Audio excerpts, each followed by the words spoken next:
स्वामी समर्थ माझ्या यूट्यूब चॅनलमध्ये सर्व स्वयंसेवकांचं हार्दिक हार्दिक स्वागत आहे. आज आपण या वर्षीच्या महाशिवरात्री 2026चा पूर्ण संदर्भ, तारीख, शुभमुहूर्त, पूजेची वेळ, पूजाविधी आणि संपूर्ण माहिती आपण घेणार आहोत. त्याचबरोबर यंदा 15 फेब्रुवारी 2026 रोजी आहे महाशिवरात्र आलेली आहे. यंदा महाशिवरात्रीचं काय महत्त्व, वैशिष्ट्य आणि यंदाच्या महाशिवरात्रीत पूजेचा मुहूर्त आणि निषिद्ध काल काय असणार आहे या संदर्भातील महाशिवरात्रीची संपूर्ण माहिती आपण बघूया. महाशिवरात्रीची रात्रचं महत्त्व काय आहे हे आपल्या सर्वांनाच माहीत आहे. भगवान शंकराचं स्तोत्र असेल व नामस्मरण केल्याने सर्व पापांचा नाश होतो, मनोकामना पूर्ण होते आणि त्याचप्रमाणे चतुर्दशी तिथी ही 2 दिवसात विभागलेली असते. तर त्या मध्यरात्री तर चतुर्दशी येत असेल तर ती शिवरात्र मानली जाते. यावरून शिवरात्रीचा काल निश्चय करताना दिवसाला महत्त्व नसून रात्रीला महत्त्व आहे. यंदाची महाशिवरात्र नक्की कधी असणार आहे तर 15 फेब्रुवारी 2026 रोजी महाशिवरात्र. अन्य व्रतांमध्ये पंचांगानुसार सूर्योदयाची तिथी मानण्याची प्राचीन परंपरा आहे. महाशिवरात्र व्रतामध्ये निषिद्ध कालाला महत्त्व आहे. या दिवशी करायचं शिवपूजन प्रदोष काळानंतर रात्री केलं जातं आणि रात्रीचं समान 15 भाग केल्यानंतर त्यापैकी 8वा भाग तो निश्चित काळ म्हणून ओळखला जातो. जेव्हा निश्चित काळ हा कृष्ण चतुर्दशी म्हणजे महिन्याच्या दुसऱ्या पंधरवड्याच्या 14वी तिथी असेल तिला शिवरात्र म्हटलं जातं. माघ महिन्यात या शिवरात्रीला विशेष असं महत्त्व असल्याने ती शिवरात्र म्हणजेच महाशिवरात्र असते आणि यंदा निश्चित काल हा 15 फेब्रुवारी 2026 रोजी उत्तर रात्री 12:28 पासून ते रात्री 1:18 हा निश्चित काल असणार आहे. महाशिवरात्रीचं जर महत्त्व म्हटलं तर महाशिवरात्री हा दिवस रात्रशिवांच्या म्हणजेच आपल्या महादेवांच्या विविध रूपांचा आणि त्यांच्या जीवनातील महान कार्याचा सन्मान आहे. शिव-पार्वती विवाह हा दिवस शिव आणि पार्वती यांचा परममिलन म्हणून साजरा केला जातो.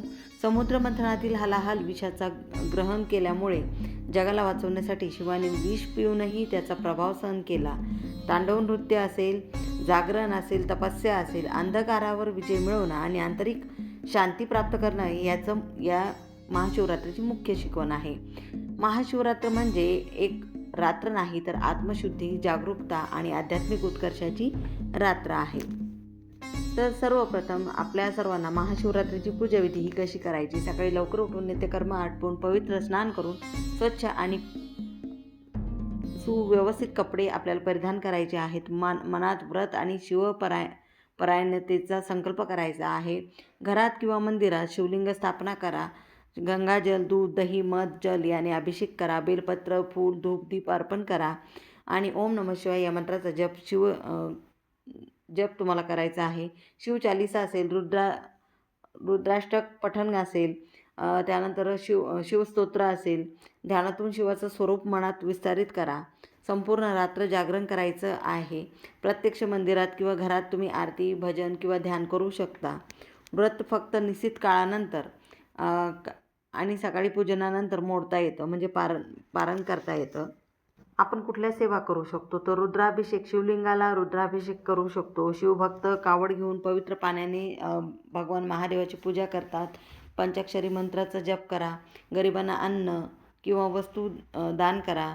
हे उपक्रम आपल्याला सर्वांना आपल्या घरामध्ये सुरू करायचे आहेत. त्यामुळे सकारात्मक बदल होतात.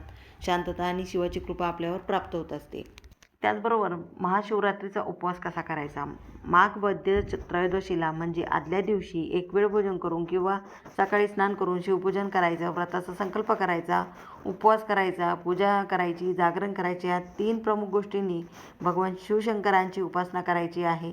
रात्रीच्या 4 प्रहरापैकी प्रत्येक प्रहरात शिवपूजा केली जाते. तिला यामपूजा देखील म्हटलं जातं. शिवपूजनात बेल, आंबा या सर्व झाडांची पाने देखील वाहिली जातात.